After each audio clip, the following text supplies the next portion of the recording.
So, if a dirty bomb goes off in your city right now, first responders are actually trained to do something that, honestly, it sounds like absolute madness. Oh, yeah.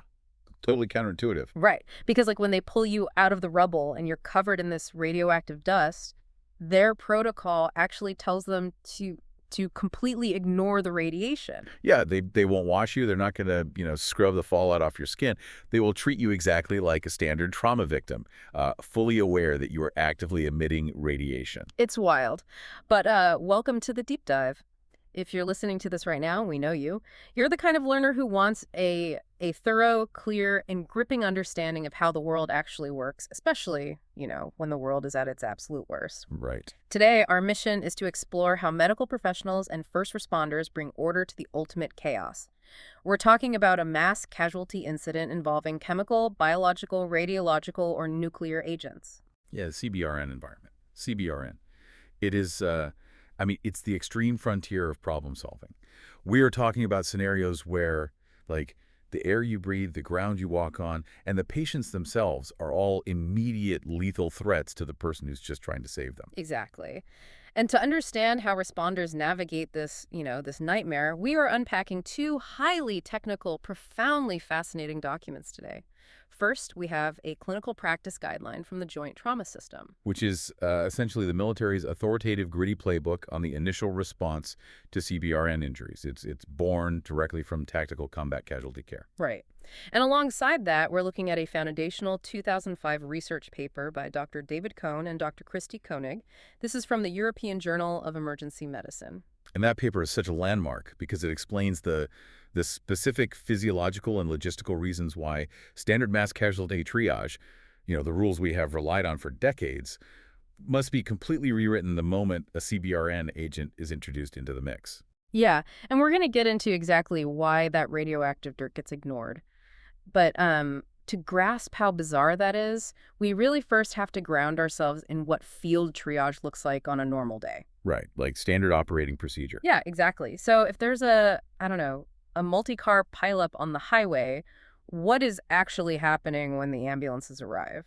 Well, fundamentally, field triage it's an economic equation applied to human biology. An economic equation. I like that. Yeah, because it is the rapid estimation of injury severity right there in the dirt, followed by the matching of a patient's medical needs with the available resources.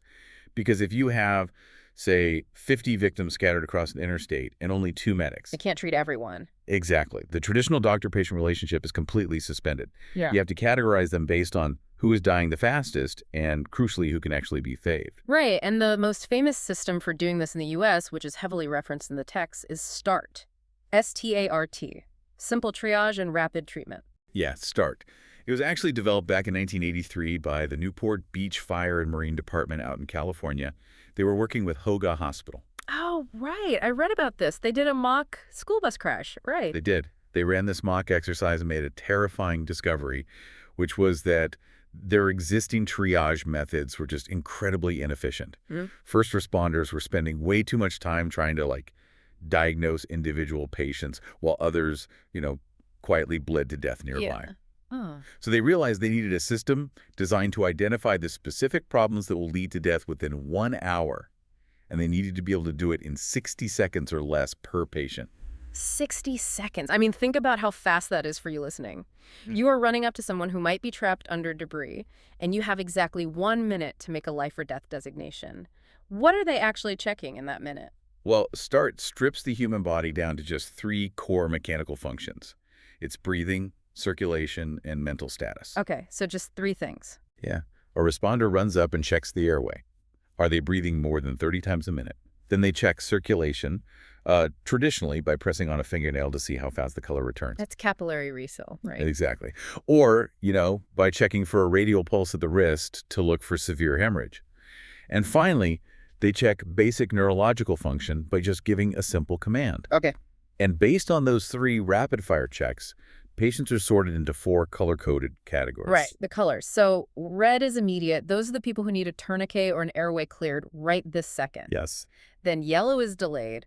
Yeah. So they have serious injuries, maybe a broken femur, but they aren't going to die in the next hour. Green is Minimal, often called the walking wounded. Right. And then there is black. Expectant. Expected, yeah.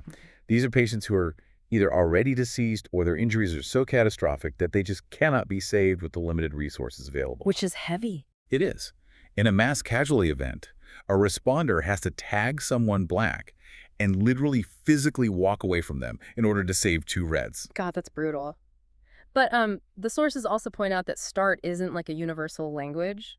Different countries have built entirely different philosophies around this sorting process, haven't they? Oh, absolutely. The cultural variations are fascinating. Like, the British military uses the triage sieve, which is mechanically really similar to START, but it actually drops the mental status check during the initial sorting phase just to move even faster. Wow, so just breathing and bleeding. Yep.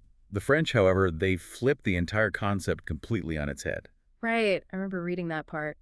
The French system actually categorizes patients into absolute emergencies and relative emergencies, and they break it down into subcategories like U1, U2, U3. Yeah, the U categories. But doesn't the French system actually require the medic to make, like, presumptive field diagnoses? Because that seems counterintuitive if the goal is speed.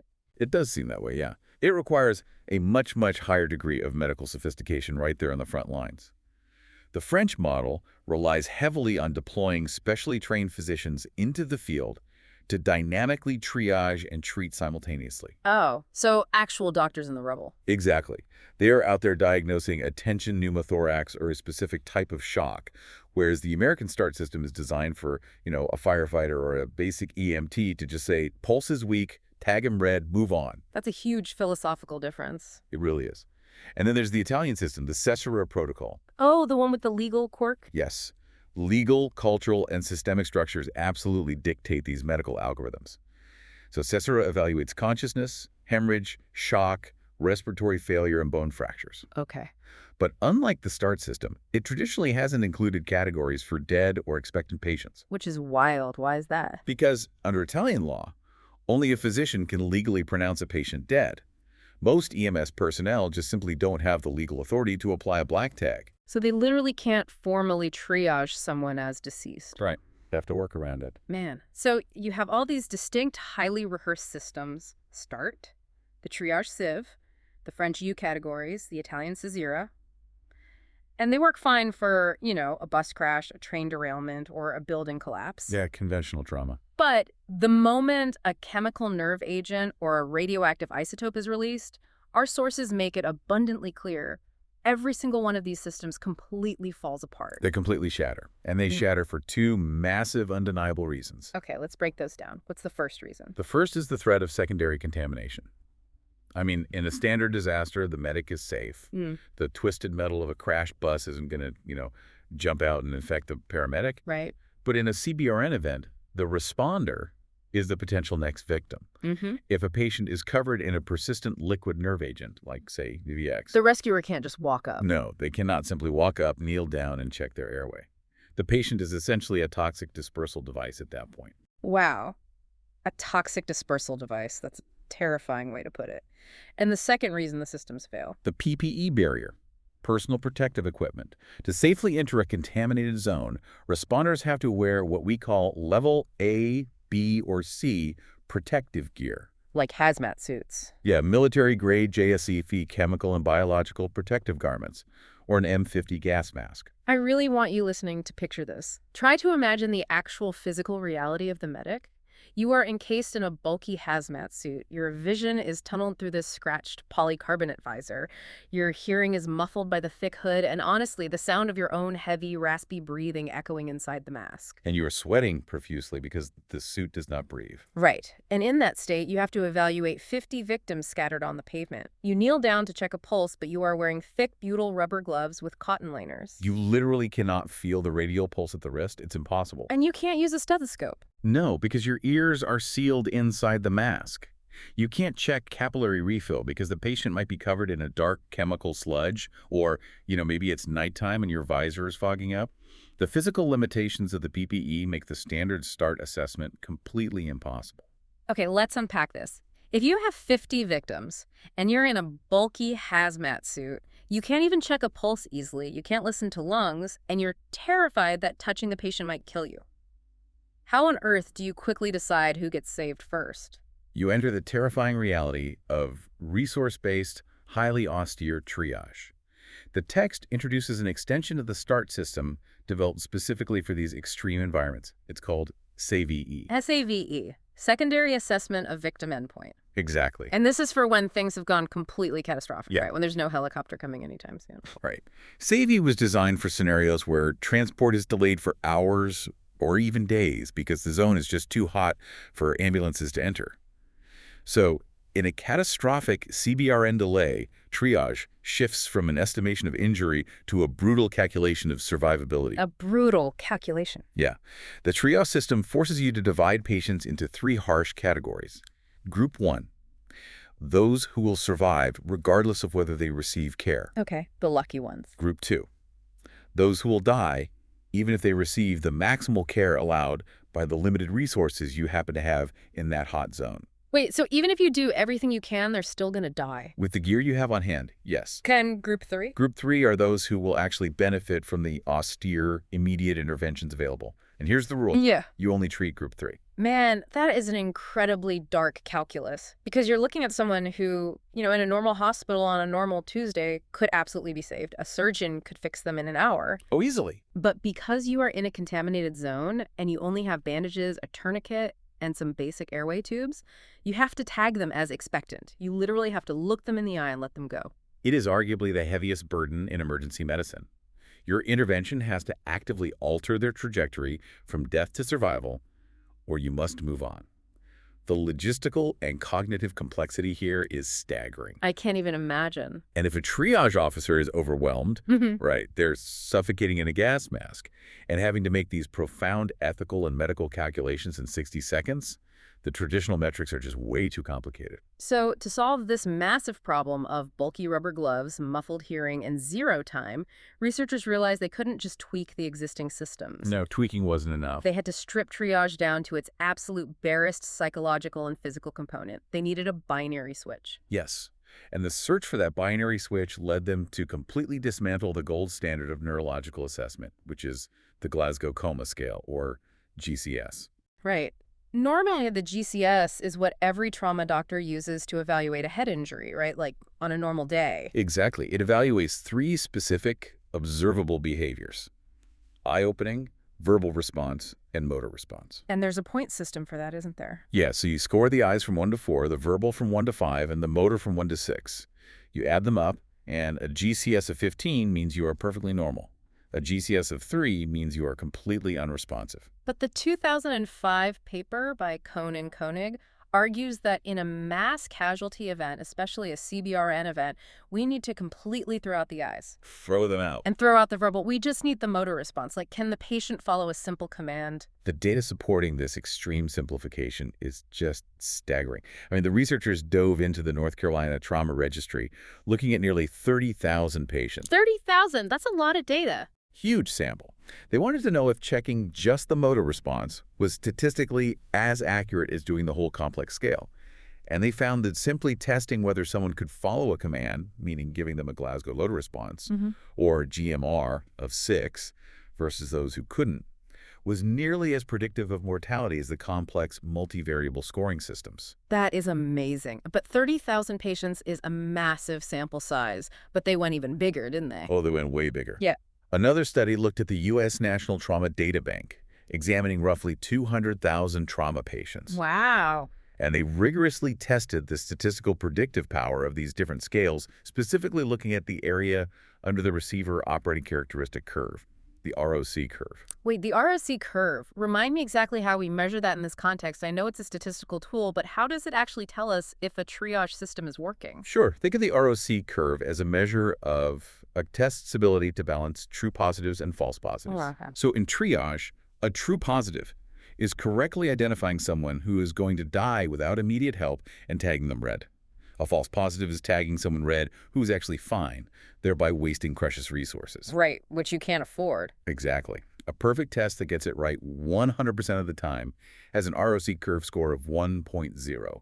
A totally random coin flip is 0.5. Okay, so what did the full complex Glasgow Coma Scale score, the one with all 3 parts? The full GCS, with eyes, verbal, and motor, had an ROC curve of 0.891. highly predictive. 0.891. And when they completely removed the eye and verbal scores, when they literally just looked at the motor response, The predictive power barely dropped. It went from 0.891 down to 0.873. 0.873. That is wild. You eliminate 2/3 of the diagnostic test, you save all that precious time, and you lose almost no accuracy. How is that even possible? Why are the eyes and the mouth so statistically irrelevant compared to the arms and legs? Because the eye and verbal scores are incredibly vulnerable to environmental interference. And that creates a huge number of false negatives. Think about it. Verbal scores are completely ruined if the patient has a breathing tube inserted, or if they speak a different language than the medic, Oh, sure. Or if they're deaf. or if they're just highly intoxicated from drugs or alcohol. Their brain might be entirely fine, but their verbal score is a 1. And their eyes might just be swollen shut from facial trauma from the blast. Exactly. Localized trauma destroys the eye score, but the motor response, the ability to hear a command, process it in the cerebral cortex, and then send a signal down the spinal cord to actually move a skeletal muscle. That bypasses the local facial injury. It does. That is fundamental. It's like, think of the Glasgow motor response like a structural stress test for the human brain. Here's where it gets really interesting for you listening. They aren't looking for a nuanced, multi-page diagnosis of what lobe is damaged. It's just a circuit check. Does the brain have enough oxygen and blood flow to process a command and move a muscle? Yes or no? Squeeze my hand, wiggle your toes. But a profound beauty of this simplicity for a CBRN responder. I mean, it cannot be overstated. In a chaotic, contaminated hot zone, a responder in a bulky hazmat suit doesn't need to try and feel a pulse through thick rubber. They don't need to lean in close to a victim's face to listen to their verbal slurring. Which would risk exposing the medic to whatever chemical is evaporating off the patient's clothes. Exactly. The responder literally just stands at a safe distance and shouts a command. Hey, can you raise your arm? It's triage by shouting. Triage by shouting yes. If the patient raises their arm, they have a functioning airway, decent circulation to the brain, and a working nervous system. You tag them, point them to the decontamination line, and move to the next person. It is brilliant in its pragmatism. It minimizes physical contact with a toxic patient, which is obviously the ultimate goal. But as effective as this is for blast trauma, we hit a massive complication, don't we? We do. Because simplified motor responses work brilliantly for physical trauma. But what happens when the weapon actively paralyzes those motor functions? What happens when the agent causing the chaos isn't just a physical blast, but a chemical that fundamentally alters how the nervous system works? Right. Because trauma is mechanical. A piece of shrapnel cuts a vein, you lose blood. Chemicals, however, are biological sabotage. Chemical weapons, so nerve agents like sarin or VX, choking agents like phosgene, and blister agents like mustard gas, they pose the absolute highest risk of secondary contamination to the rescuer. Because even a tiny amount is deadly. A drop of VX the size of a pinhead on your skin is lethal. So the Cohen and Koenig paper says that in a chemical triage scenario, our basic stripped-down trauma template, can they walk, are they breathing, can they follow a command, has to add one crucial mandatory step. Checking for a toxidrome. Right, a toxidrome. What is that exactly? A toxidrome is a toxic syndrome. It's a specific constellation of clinical signs and symptoms that point to a particular class of poison. Like a fingerprint for the chemical. Exactly. Triage personnel have to aggressively scan for these immediately because chemical agents fundamentally break the standard rules of triage due to something called the latency problem. The latency problem. Hold on, I'm having a hard time picturing this. If someone is hit with a military-grade chemical weapon, wouldn't I know immediately? Wouldn't they be choking or convulsing on the ground? Not always, and that is the terrifying reality of latency. Take phosgene, for example. It's a classic choking agent used extensively in World War I. A patient might be exposed to a cloud of phosgene gas and initially look perfectly fine. Perfectly fine. Yeah, they might have a slight cough, but their motor response is perfect. So under standard start triage, they are tagged green, minimal, walking wounded. They might even be sitting on the curb chatting with you. But inside, the chemical is working. Oh, yes. Phosgene reacts with the water in the lungs to slowly create hydrochloric acid. It operates with a severe hours-long delay. The patient sits there, tagged green, and then 4, 6, or 8 hours later, Massive amounts of fluid rapidly leak into their lungs. It's a condition called pulmonary edema. Oh my God. They essentially drown from the inside out, completely dry on land. So if you don't reassess them constantly, they deteriorate from green to dead while just sitting in the waiting area. Precisely. The triage officer has to recognize the potential exposure based on the environment, even if the toxidrome hasn't fully bloomed yet. This actually happened during the 1995 Tokyo subway sarin gas attack. Right. Thousands of people flooded the hospitals. Thousands. And many were deeply panicked, but entirely unexposed. Others seemed fine, but had actually inhaled the nerve agent and crashed later. Separating the asymptomatic casualties from the panicked public is incredibly difficult. Which brings up what the text calls the antidote dilemma. If you see the toxidrome, say, pinpoint pupils, excessive drooling, and muscle twitching, which indicates a nerve agent, you have antidotes, right? The military carries auto-injectors. They do. But the text asks a really difficult logistical question. Exactly when do you give them? It is a massive, heated debate in the literature. Do you give the antidote right there in the hot zone before you clean the patient during the decontamination shower, or do you wait until they are fully clean and move to the cold zone? Time is a factor, A obviously. huge factor. There are only 2 time-dependent antidotes mentioned in the literature, meaning you have to give them incredibly fast to save the brain from permanent seizure damage or death. But giving an antidote in the hot zone means the provider has to stop moving, manipulate a needle, and physically handle a heavily contaminated patient while wearing thick, clumsy gloves. You're risking the provider for the patient. If the medic accidentally sticks themselves with a contaminated needle, or if their suit gets breached while wrestling with a convulsing patient. You now have 2 patients and 0 medics. Exactly. The consensus leans toward administering life-saving antidotes as soon as practical, often via auto-injectors like the ATNAA or Mark I kits right there in the hot zone. But it is entirely dependent on scene logistics and how many medics you have. Okay, so we've diagnosed the chemical. We've injected the antidote through the protective gear. How do we actually clean these people? Because if I'm a paramedic in the field, I don't have a sophisticated temperature-controlled hazmat shower trailer just sitting there on the highway. No, you definitely don't. The Joint Trauma System Guideline provides a highly detailed, field-expedient breakdown of decontamination.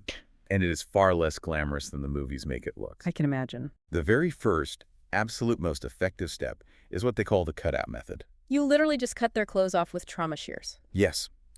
Simply removing a patient's clothing removes up to 80% of the chemical contaminants. 80%, just from the clothes. Especially if it's a vapor or a gas that is settled into the fabric.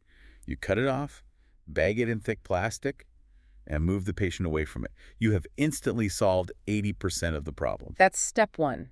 So what's next? Copious amounts of water. Copious amounts of soap and water. But it's important to understand the chemistry here. For most chemicals, soap and water do not destroy or neutralize the agent. Oh, they don't. No, it is purely physical removal and dilution. You are essentially just washing the poison off their skin and washing it into the dirt. Huh. The text also talks about bleach. We've all seen the Hollywood trope of the guys in yellow suits spraying everyone down with high-pressure bleach hoses. Yeah, the movies love that. And the military does use a 0.5% hypochlorite solution. That is 9 parts water to 1 part 5% household bleach.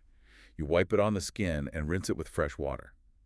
But the guideline comes with massive, glaring warnings about bleach. Right, because it's a caustic chemical itself. Exactly. It is not a miracle cure. The warnings were intense. You can use it on superficial cuts, but the text strictly forbids getting it inside any body cavities. Absolutely. If a patient has a deep shrapnel wound to the abdomen, you cannot pour bleach into the abdominal cavity because it causes severe tissue adhesions. The internal organs will literally scar and fuse together. Ugh, that sounds awful. You cannot use it on open brain or spinal cord injuries due to unknown, likely catastrophic neurological effects. And you absolutely cannot get it in the eyes. Because it risks corneal opacification, which means it turns the clear part of your eye cloudy and causes permanent blindness. That feels incredibly risky. I mean, if you have a patient thrashing around with a head wound, wiping them down with bleach seems like a recipe for blinding them. Is there anything better for the skin? Yes. The military relies heavily on something called RSDL, Reactive Skin Decontamination Lotion. Okay, what is that? These are packaged, sponge-like pads containing a reactive chemical agent. Mm-hmm. Unlike soap and water, RSDL actually penetrates the skin slightly and chemically deactivates blister agents like mustard gas, and nerve agents like VX. Oh, so it actually deactivates them. It breaks the chemical lungs. Correct. It neutralizes the threat entirely. The guideline states you scrub the skin gently with the sponge for 2 minutes, wipe it off, and you can reapply it. You can actually leave RSDL residue on the skin for up to 24 hours to continue fighting the agent. But just like bleach, it's only FDA approved for intact skin, not deep wounds or eyes. Right. Same limitations there. And what if the responder themselves has no formal gear? Like, what if an attack happens in a suburban mall and a local EMT is first on the scene with just the trunk of their standard ambulance? The clinical guidelines outline field expedient PPE. If you have nothing else, you create a barrier. 3 layers of standard medical nitrile gloves, an emergency passenger oxygen system, or EPOS, which is basically an oxygen hood you pull over your head, Okay. and 6mm plastic sheeting or heavy-duty trash bags taped over your uniform. Wow. Trash bags. It is desperate, it is terrifying, Oh. but it provides a critical temporary barrier to pull someone out of the hot zone. Okay, well, hold a breath and synthesize the sheer cognitive load we are talking about here. We have a scene with mass casualties. We are juggling traumatic injuries from physical blasts. We are simultaneously scanning for delayed chemical toxidromes. We are trying to inject antidotes with thick rubber gloves on. And we are managing the logistics of washing people with bleach and chemical sponges without blinding them. How on earth does the military train a 19-year-old combat medic to remember the order of operations while under fire in a toxic environment? You cannot expect someone to recall a dense 40-page manual while adrenaline is flooding their system. It's impossible. So they rely on the power of the acronym. They created a military matrix that hardwires the algorithm right into the medic's brain. Most people who follow combat medicine know the famous acronym MARCH, M-A-R-C-H. Massive hemorrhage, airway, respiration, circulation, hypothermia, and head injury. It is the gold standard for tactical combat casualty care, or TCCC. Right. But when you merge conventional TCCC with a CBRN response, the formula evolves. The CPG introduces an incredibly elegant dual-track system. TCCC plus CBRN equals MARCH squared. MARCH squared. M-A-R-C-H-E squared. So for every single letter, the medic has to execute a conventional trauma protocol and a chemical protocol simultaneously. Let's break this down letter by letter because I really want to visualize the medic's physical thought process here. We start with M. M is massive hemorrhage and mask. Okay. The medic's very first priority is to stop catastrophic bleeding. They are slapping a tourniquet on an arterial bleed. Simultaneously, or immediately preceding that, they must ensure the patient's protective mask is donned and sealed, or they're donning their own mask. Stop the bleeding, stop the breathing of toxic air. Right. Next is A. Airway and antidote. Open the patient's airway. Maybe they have to physically lift the jaw or insert a nasal trumpet to keep the tongue from blocking the throat. At the exact same time, they are checking the pupils and muscle twitches to identify the toxidrome and administering those nerve agent autoinjectors directly into the patient's thigh muscle. Wow. Then R. Respiration and rapid spot decontamination. Check if the lungs are actually inflating. Are they suffering from a tension pneumothorax where air is crushing the lung? If so, they need a needle decompression, right? Yes. And simultaneously, the medic takes those RSDL sponges we talked about and wipes off any visible liquid chemical agents on the patient's skin. You have to spot decontaminate the area you're working on so the medic doesn't get poisoned while fixing the lung. Makes sense. C. Circulation and countermeasure. Check for shock. Establish forward access if the patient has lost massive amounts of blood. And imagine trying to find a vein and slide a needle in while wearing 3 layers of nitrile gloves under a bulky butyl rubber glove. That sounds impossible. It's incredibly difficult. And while they're doing that, they're providing specific chemical countermeasures, perhaps additional specialized drugs to support blood pressure against the poison. Hypothermia and head injury. Now, you might think, why is hypothermia a massive risk if I'm deployed in a hot desert environment? Well, because you just executed the cutout method. Exactly. You strip the patient completely naked in a field to decontaminate them, and they are likely soaking wet from the copious soap and water wash. Right, the evaporative cooling. Yes. When the human body is wet and exposed, the core temperature plummets rapidly. And in trauma, hypothermia is deadly because cold blood does not clot. Oh, wow. If they get cold, the tourniquets and bandages fail, and they bleed to death internally. You have to get them warm immediately. And finally, E.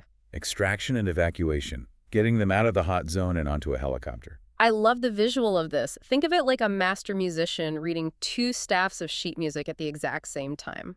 The treble clef is the traumatic injury, the shrapnel wound, the crushed lung. The bass clef is the invisible chemical agent, the nerve gas, the blister agent. The medic has to play both clefs flawlessly in perfect time to keep the patient alive. That is a brilliant analogy. And this complex symphony of care doesn't just happen randomly wherever the patient falls. Right. It is organized geographically. The guidelines provide a detailed schematic of what they call the dirty CCP, the casualty collection point. I spent a lot of time tracing the diagrams of the dirty CCP in the text. It is intensely regimented. There are literally taped lines on the ground. It has to be. Triage flows directionally, like a factory line. It starts at the hot line, which is the physical boundary where casualties first arrive from the contaminated impact zone.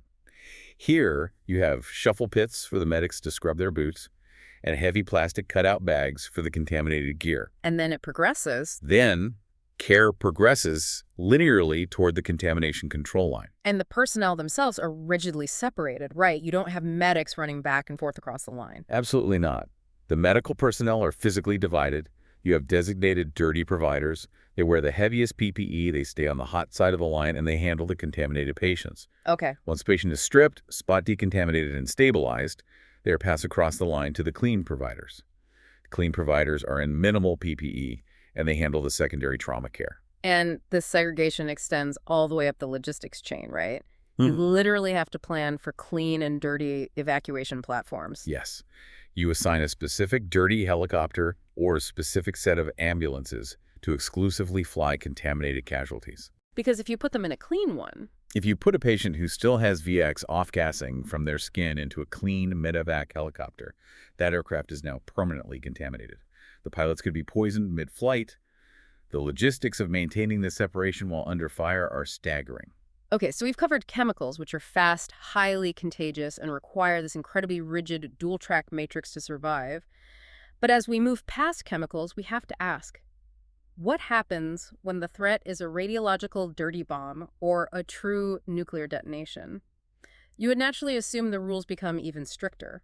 Radiation is the ultimate invisible terror. You'd think so, yes. But the protocols actually change entirely yet again. They do, and it all hinges on one fundamental physical distinction that most of the public completely misunderstands: the scientific difference between exposure and contamination. Let's make this crystal clear. Let's say I'm the medic. What does it mean if a patient is merely exposed? Exposure is like getting a medical x-ray or, walking out into the hot sun. The radiation waves, the pure energy travel through the air, hit your body and pass through you or are absorbed by your tissues. It damages your cells. What? But once the x-ray machine is turned off or once you walk away from the radioactive source, the event is over. You are not radioactive. You do not emit radiation. Therefore, a purely exposed patient is zero threat to the medic. You can treat them in a t-shirt.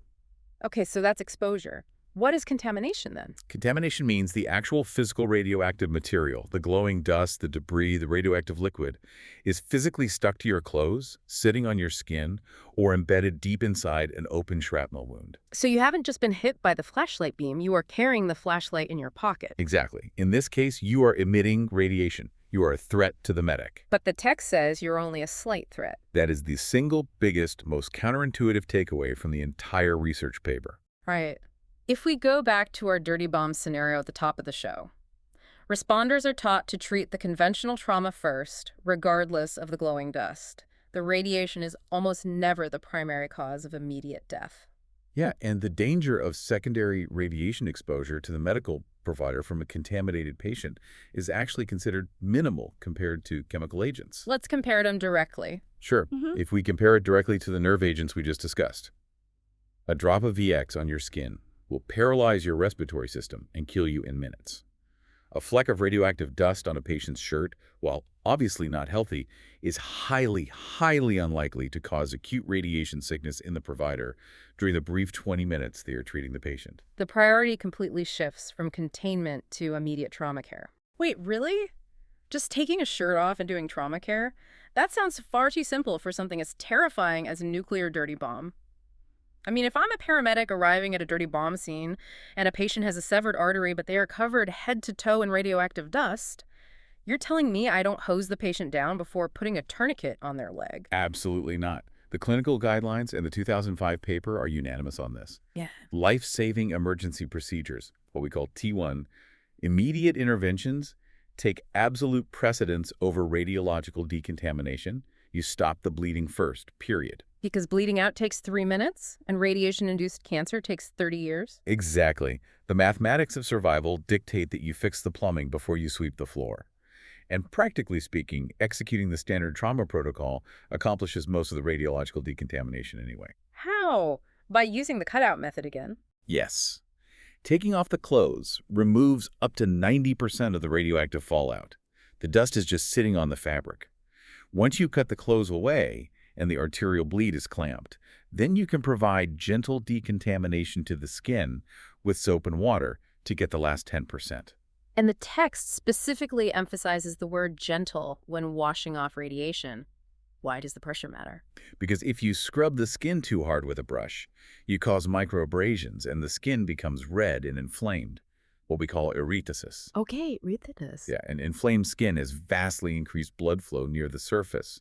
That increased blood flow actually increases the absorption of the radioactive radionuclides directly into the bloodstream. Oh man, so you do not want to scrub the radiation into their vascular system. No, you just wash it gently, wrap them tightly in clean sheets like a burrito to contain whatever dust is left, and transport them. It flips our intuition entirely. Radiation is terrifying in the public consciousness, but to the combat medic, bleeding is faster and far more demanding of their attention. But a dirty bomb is just conventional explosive scattering dust. What if it is a true nuclear detonation? A fission weapon? A true nuclear blast introduces the brutal triad of injuries. The triad. Yes, you have massive physical blast trauma from the shockwave, severe thermal burns from the flash of light that is hotter than the sun, and massive doses of immediate ionizing radiation.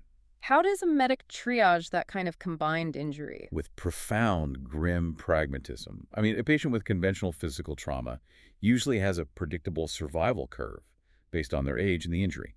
A patient with severe burns also has a predictable curve. Right. But when you add high doses of systemic radiation to severe burns, the body's entire physiological ability to heal is destroyed. The radiation kills the rapidly dividing cells in the bone marrow and the skin that are desperately needed for tissue repair and immune response. The numbers in the text regarding this triad are sobering. They are devastating. The literature notes that a victim with greater than 30% body surface area burns, combined with a high radiation dose, specifically more than 4 grays of ionizing radiation, has almost zero statistical chance of survival. Almost zero. So the triage decisions shift heavily and rapidly. Under the SAVE system we discussed earlier, you have to withhold complex, resource-intensive procedures from these patients. You tag them, expecting to save the resources for those with better odds. But wait, how does a medic in a rubble-strewn field without complex blood testing or Geiger counters know if a patient got a massive 4-grade dose of radiation? There is a rough biological field guide to estimate radiation dose. It's the time to emesis, vomiting. Vomiting. Yeah. If a patient begins vomiting in under 4 hours after the nuclear blast, they've taken a massive systemic dose of radiation. If the vomiting starts in under an hour, the dose is almost certainly lethal. Wow. The gastrointestinal tract is highly sensitive to radiation, and its immediate failure acts as a biological dosimeter for the triage officer. So radiation triage is ultimately a cold mathematical calculation of physical trauma versus radiation dose.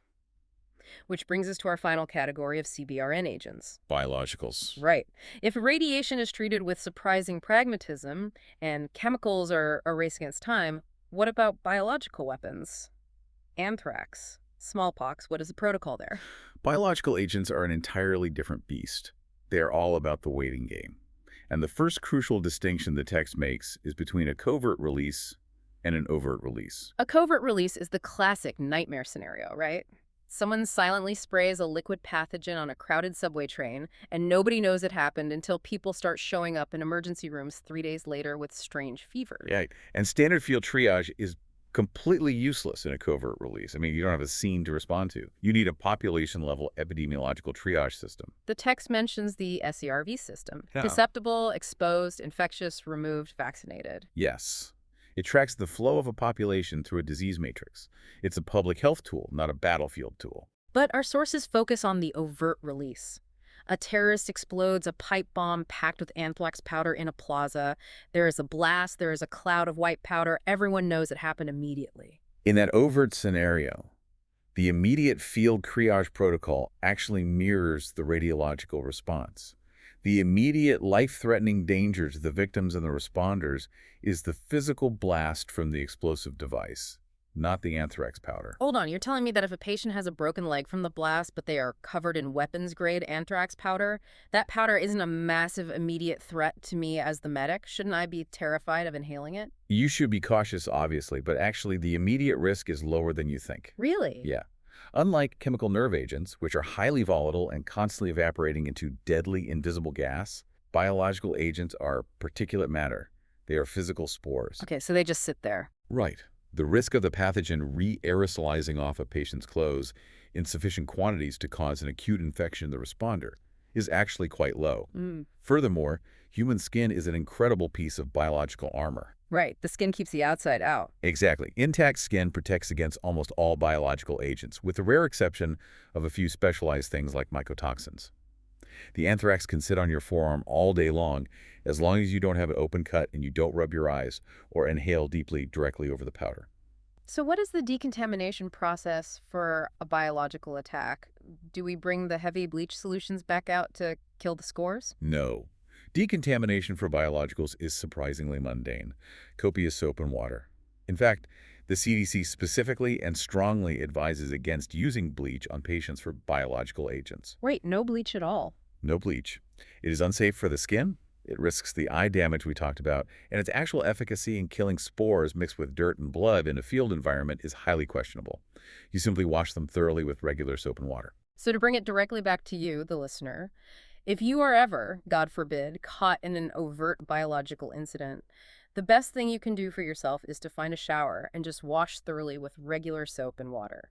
The dramatic, movie-style bleach showers aren't just unnecessary. The experts say they're actually dangerous. It's all about stripping away the cinematic panic and relying on the basic, unglamorous mechanics of biology and chemistry. Let's try to distill the massive complexity we've unpacked today. We started by looking at how the toxic CBRN environment forces us to abandon our normal, everyday medical instincts. We learned that when the responder is threatened by secondary contamination and hampered by heavy claustrophobic PPE, standard algorithms like the START system completely fail. I mean, you cannot rely on a stethoscope when your ears are inside a gas mask. Right. We have to rely on radically simple assessments. We strip away the complex coma scales and rely purely on the Glasgow motor response. Can the brain command a muscle to move?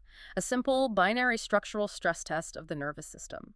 And we must integrate dual-track thinking, like the March-squared military matrix, where trauma care and chemical decontamination happen in perfect, simultaneous choreography, orchestrated across rigidly defined clean and dirty zones. And we learned that our visceral fears often misalign with reality. In a dirty bomb or an explosive biological attack, we must aggressively prioritize treating conventional bleeding and trauma over the invisible, slower-acting fears of radiation and pathogens. Ultimately, this deep dive is a masterclass in critical thinking under unimaginable pressure. When you are overwhelmed by conflicting information, invisible environmental threats, and hopelessly scarce resources, success doesn't come from building a more complex diagnostic web. It comes from simplifying. Yes, success comes from identifying the immediate mechanical life threat, simplifying the decision tree down to its barest physical components, and protecting the integrity of the response system, meaning protecting the rescuer first. That is the ultimate lesson for the learner today. The architecture of survival is built on ruthless simplification. But before we sign off, I want to leave you with a final provocative thought, something to mull over that builds on everything we've talked about. Okay. We have spent this entire hour talking about the physical algorithms, how to assess the motor response, how to wash off the agent, how to route the helicopters. It's all so clinical, it's flowchart logic. But consider the psychological toll on the human being acting as the triage officer. Oh, yeah. Imagine standing at the hotline of the dirty casualty collection point. You are sweating inside a rubber suit. You are looking down at a patient who is awake, who is looking you in the eye, who is begging for help. And under the SAVE system. Right. They have a combination of radiation and burns that the algorithm dictates is mathematically unsurvivable with the gear you have in your bag. Under the CV system, you have to assign them a black tag because your protocol tells you that the hours and the bandages required to try and save them would definitively doom 10 other people who are waiting in the rubble. It's a horrible position to be in. How do we train the human heart to execute a mathematical algorithm of survival? Because at the end of the day, underneath that M50 gas mask, the triage officer isn't a machine. They are a human being forced to play a terrible zero-sum game of arithmetic. Think about the weight of that decision the next time you see a first responder. It is a profound, invisible burden. And, it is exactly why their training has to be as rigid, objective, and unyielding as the toxic environments they face. Thank you for joining us on this deep dive. Stay curious, stay informed, and we will see you next time.